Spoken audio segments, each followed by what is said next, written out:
የረሳሁት ዕቃ ካለ ሰው ልክ ይወስዳለሁ። ቆይ ከኔ ያጣው ከሱ ያገኘው ነገር ምንድነው?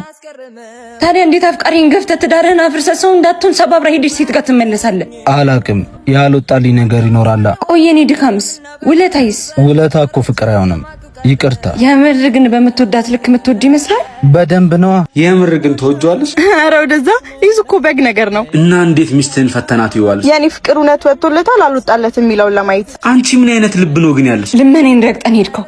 ፍቅሬ ከውለታ በላይ መሆኑ ሲገባ ያኔ ልመለስ ብትለኝ ግን አልቀበልህም። ግድ የለም አልመለስም። አመሰግናለሁ። ለአንቺም ባፈቀርሽው ልክ የሚያፈቅርሽ ፈጣሪ ይስጥሽ። ያለ ምክንያት እንዳልተመለሰሽ ግን ወቅ። እሺ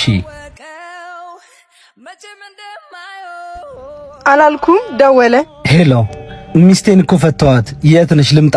አይዙ አሁንም በግ ነህ? በቃ ማለት እኔማ አገባ ሲሉኝ የኔ ነገር ቆርጦልህ መስሎኝ ተናድጄ ልፈትን ነበር። እየቀለድሽ ነው? አይደለም እባክህ። ለማንኛውም ትንሽ ብታታግለኝ ጥሩ ነበር። ካረሳኝማ ዝም ብዬ ነበረ የደከምኩት። በልቻው ከሄድሽ ወዲያ በፍቅር